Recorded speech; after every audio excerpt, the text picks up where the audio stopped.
다음 추천해드릴 강력 추천 생산자는 매혹감쉐입니다.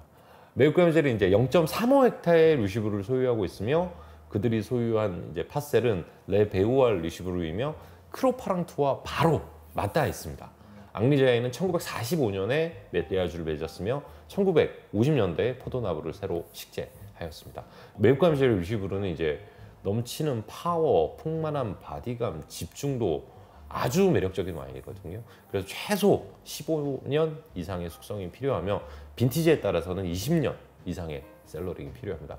개인적으로는 이제 85 빈티지를 필두로 88, 89, 90, 93, 95, 96, 97, 98, 99, 00, 01, 02, 05, 09, 2010 빈티지를 테스팅하였으며 그 중에서도 이제 85, 88, 90, 96, 99 빈티지가 역대 최고의 빈티지라고 말씀드리고 싶습니다. 88 빈티지 같은 경우에는 사실 앙리자의 루시브루와 매혹카시뮤즈의 루시브루가 똑같은 와인이에요. 왜냐면 자이가 만들었으니까, 메이드 바이 자이에. 만약에 보이신다면 매혹카시뮤즈의 루시브루 88을 드시면 그 앙리자의 루시브루와 똑같은 와인이다 라고 생각하시면 돼요. 숨결을 느낄 수. 그렇죠. 자이가 대신 만들어줬으니까. 이건 오피셜하게 뭐 니콜라 메오가 컨펌을 한 내용이기 때문에. 그래서 만약 보이신다면 매혹 88 이전 빈티지는 자이에가 만든 거니까 매혹감제 루시브로 보이면 구해서 한번 테스팅 해보시면 돼요. 근데 가격이 이제 만만치 않겠죠. 하지만 자이보다 싸니까. 그렇죠. 자이보다 싸니까. 네. 그리고 이제 그 앞서 만들었던 이제 매혹감제의 르생조지, 본노만의 프리, 그리고 오브릴레 이런 것도 88 이전 빈티지는 다 자이에가 만들어준 거예요. 그러니까 88 이전에 보이면 구입해서 한번 테스팅 해보시기 바랍니다. 예전에 제가 이제 파리에 가끔 가면 이제 라뚜르 엘타장에 가면 거기서 있는 이제 88이나 뉴생조지, 오마르제나 이제 매혹감제 걸 다 먹었었거든요. 근데 기껏 해봐야 한 250유로밖에 안 했어요. 다 드셨죠? 한 7, 8년밖에 안 됐어. 있는 거 다는 89, 88 이런 거. 예. 그때도 라뚜르 엘타장에서 자이 본노마네가 한 1,500유로, 2,000유로 정도밖에 안 했어요. 근데 어쨌든 거의 10분의 1 가격으로 똑같은 사람이 만든 와인을 먹을 수 있었죠. 매혹감제 루시브의 평균 가격은 3,000불대이고요. 빈티지에 따라서는 9,000불을 상회하기도 합니다. 이 9,000불을 상회하기도 하는 게 바로 자이 루시브다. 다음 또 추천할 강력 추천 생산자는 장그리보입니다. 장그리보는 0.32헥타의 루시브를 소유하고 있으며 그들이 소유한 파셀은 레 루시브루이고요. 포도나무는 1949년에 식재되었습니다. 사실 장그리보는 이전부터 클래식한 스타일의 와인을 생산했으며 이제 오너이자 와인메이커인 이제 에티엔 그리보가 1987년부터 아버지를 이어 와인을 만들기 시작했고요. 지금까지도 와이너리를 이끌고 있습니다. 개인적으로는 2009 빈티지부터 스타일에 많은 변화가 느껴졌고 이후 굉장히 수준급의 와인을 생산하고 있다고 생각을 하고 있고요. 2017 빈티지부터는 장녀인 이제 마틸드가 와인 메이킹을 맡고 있고 아들인 humbert가 포도밭을 관리하고 있습니다. 이 집은 뭐 에덴도 아주 와인을 잘 만들지만 사실 딸이 더 잘 만드는 것 같아요. 개인적으로는 이제 2002 빈티지를 필두로 2005, 2008, 2009, 2015 빈티지를 테스팅하였으며 그 중에서도 이제 2009, 2015 빈티지가 최고의 퍼포먼스를 보여주었습니다. 그리고 이제 빈티지에 따라서 약 12년에서 15년 정도의 셀러링을 거치면 서서히 시음 접기에 접어듭니다. 이 와인의 평균가는 약 3,000불대이고요. 빈티지에 따라 5,000불을 상회하기도 합니다. 은근히 맛있어요. 저는 인연이 잘 없는지 그렇게는 자주 만나게 안 되더라고요. 왜냐면 저도 주머니에 쓸 돈이 정해져 있으니까 이 돈이면 장그리보드는 이거 먹겠다 해서 사실 장그리보를 그렇게 많이 안 먹게 되죠. 시음회 같은데 예를 들어서 와인 스펙테이터 뉴욕에서 있었던 그런 행사에 오면 이제 집중적으로 테스팅을 하기는 했었죠. 자, 다음 추천해드릴 또 강추하는 생산자는 유드로 노엘라입니다. 유드로 노엘라는 0.29헥타의 루시브를 소유하고 있으며 그들이 소유한 파셀은 레 루시브루입니다. 그리고 포도나무는 1950년에 식재가 되었습니다. 사실 유드로 노엘라는 몇 년 전만 하더라도 와인 자체가 지닌 퀄리티는 그리 나쁘지 않았지만 개인적으로는 이제 가격에 비해서 만족도가 좀 높지 않았는데 최근에는 굉장히 수준급의 와인을 생산하고 있습니다. 개인적으로는 이제 1980 빈티지를 필두로 05, 08, 09, 2010, 14, 15, 17, 19 20 빈티지를 테스팅했고요.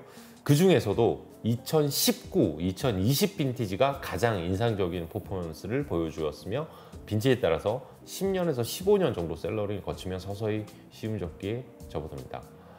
이 와인의 평균 가격은 약 1,600불대이고요. 빈티지에 따라서는 2,000불을 상회하기도 합니다. 요즘 갈수록 참 이 집이 매력적인 것 같아요.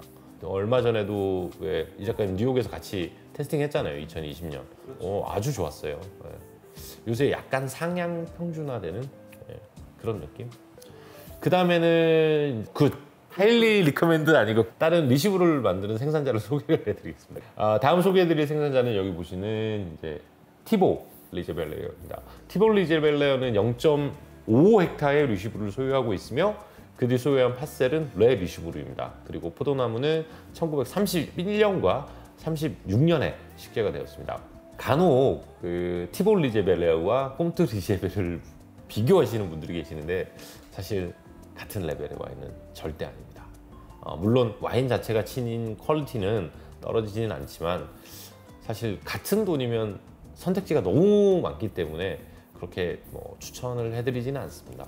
개인적으로 이제 99 빈티지를 필두로 2009, 2010, 2012 빈티지를 테스팅했는데요. 여기 이제 2010 얼마 전에 테스팅한 건데 빈티지에 따라서 10년에서 15년 정도 숙성을 거치면 역시 시음 적기에 접어듭니다. 이 와인의 경우 와인 서처에서 평균 가격은 약 1,000불대이고요. 빈티지에 따라 1,300불을 상회하기도 하는데 오늘이 6월 29일이죠. 6월 29일인데 오늘 검색해 보니까 2002 빈티지가 한 600불 정도 하더라고요. 이런 거는 구입하실 만하지 않나 생각합니다.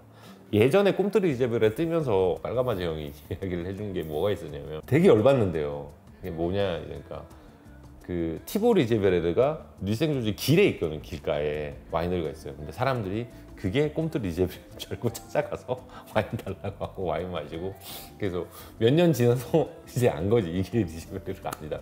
그래서 자기한테 찾아와서 자기 사기당했다. 그런 좀 하소연을 하던 사람들이 많았다고 하더라고요. 만나보니까. 자, 다음 소개해드릴 여기는 사실 리시브르가 가격이 비싸서 밸류라고 하긴 그런데 리시브르의 밸류 와인 소개해드리겠습니다. 바로 이제 도멘 몽자르 미네레입니다. 몽자르 미네레는 0.31헥타의 리시브르를 소유하고 있고요.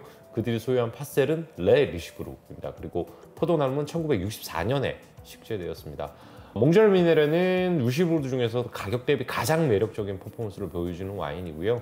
물론 이제 리시브르라고 하는 아주 뛰어난 걸출한 밭에서 생산된 와인이기에 절대적으로 이제 저렴한 가격대가 아니거든요. 근데 리시브르를 한 번이라도 만나보고 싶은 분께는 좋은 선택지가 아닐까 생각합니다. 개인적으로는 88 빈티지를 필두로 02, 05, 09, 2010, 2015 빈티지를 테스팅했으며 그 중에서도 사실 2002 빈티지가 가장 인상적인 퍼포먼스를 보여줬는데 사실 어떤 느낌이냐면 90 몽로즈 느낌? 그러니까 2등급에서 왜 90 몽로즈 전설이잖아요. 최고. 예를 들어서 보들루도에서 28코스와 90 몽로즈가 2등급 중에서는 최고의 빈티지 1등급을 상회하는 퀄리티를 보여준다고 하는데 사실 그런 와인이에요. 2002년 이제 몽자르 미네레. 그리고 재미난 게 지금 몽자르 미네레가 나와 있어요. 와이너리. 지금 그러니까 자식들하고 사이도 좀 안 좋고 그래서 이제 와이너리가 리시브르 호텔과 리시브르 스파 그다음에 포도밭에서 지금 나왔다고 하는데 가격이 말도 안 되는 가격이라서 어쨌든 몽자르 미네레 가격 대비 추천해드립니다. 다음 또 리시브르 생산하고 있는 여긴 진짜 생산자 소개입니다. 도멘 클로드 프랑땡이죠. 비쇼. 도멘 두 클로드 프랑땡은 0.0733 헥타의 리시브르를 소유하고 있으며 그들이 소유한 파셀은 레 베우알 우 리시브르입니다. 그들이 소유한 플랫은 북서쪽 몽퉁이에 위치하고 있으며 1969년에 글리벨렛으로부터 포도밭을 구입했고요. 포도나무의 평균 수령은 약 35년 정도입니다. 개인적으로는 2005 빈티지를 딱 한 번 테스팅했는데 리시브르 치고는 전체적인 퍼포먼스가 좀 아쉬웠어요. 사실 몽자르 미네가 더 좋은 것 같아요. 이 와인의 평균 가격은 약 한 800불대이고요. 빈티지에 따라서는 1000불을 상회하게 됩니다. 하지만 그리 추천해드리고 싶은 와인은 생산은 한다. 그 정도 하시면 돼요. 생산만 한다. 생산만 한다. 근데 그렇게 보면 또 그 생산자가 들으면 열받겠지. 근데 뭐 어쩔 수 있나. 와인이 맛이 없는데. 아톰님 그러면 네. 이거 우리가 살 수도 있잖아요. 0.0733헥타니까 사실 0.1헥타가 안 되잖아요. 0.1헥타가 안 되면 1년에 많이 만들면 한 400병에서 500병 정도. 두 배럴도 안 나오고. 네, 두 배럴이 안 나오겠지. 그러면 비조가 만들면 가격 막 달라가겠지. 근데 이제 포도밭을 안 팔겠지 여기서. 조금 전에 말씀드린 대로 몽잘미니에대로 나와 있다고 했잖아요. 근데 사고 싶은 사람은 딱 몇 개 반만 고를 거 아니에요. 근데 그렇게는 절대 안 팔아. 그냥 한 번에 다 묶어서 통으로 팔죠. 근데 그러면 이 굿즈가 너무 커지니까 좀 구입하기가 어렵죠. 만약에 저 포도밭 나오면 진짜 제 빚내서라도 사야죠. 저거는 밭 사자마자 뛰어가야지. 장희부 형한테 형 와인 만들어줘. 요새 뭐 포도밭이 너무 많이 올라서 제가 2013년 크리스탈 와인에 입사를 했던 2013년 그때부터 이제 포도밭을 보러 다녔는데 그때 꼬르똥 샤르마뉴가 1헥타가 나왔었거든요. 이 작가님 그때 얼마 했을까? 그때 한 2, 30 하지 않았어요? 아, 15억, 싸다. 13억. 지금은 100억이 넘는데요. 물론 1헥타가 나오지도 않고 지금 100억이 훨씬 넘겠지. 예를 들어서 빌려가지고 리스 임대해가지고 저기 DRC에 줘봐. 와인으로만 한 30%만 받아봐. 지금 꼬르똥 샤르마뉴 10,000불씩 하는데. 어쨌든 부르고뉴 포도밭은 계속 오를 것 같고 지금 뭐 밭이 나오면 저도 눈에 불을 켜고 찾고 있는데 안 나와요. 밭. 그리고 저희한테까지 정보가 오기 전에 현지에서 다 쓸어가죠.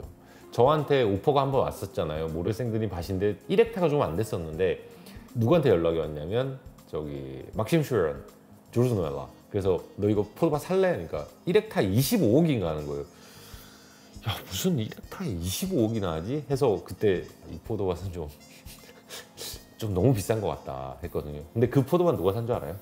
장희부 비조. 비조? 아, 그래서 비조가 2021년이가 2022 빈티지부터 이제 모레생드니가 나오는데 가격이 어마어마할 것 같아요. 왜냐면 형도 포도밭 샀으니까 이제 대출 갚아야 될 거 아니야. 다 똑같아. 대출 갚아야 되니까. 뭐 이런 뒷이야기들을 사실 많이 풀어드리는 게 더 재밌지 않나 싶어요. 오늘은 뉴십으로 여기까지입니다. 다음 이제 부르고뉴 관한 내용은 조만간 출시될 2021 빈티지에 대해서 좀 소개를 해드릴까 합니다. 배럴에서 샘플을 제가 받아서 배럴 샘플로 처음 2021 빈티지 와인을 공개할까 합니다. 자, 오늘은 여기까지입니다. 감사합니다. 와인 마신 아톰 이준혁이었습니다.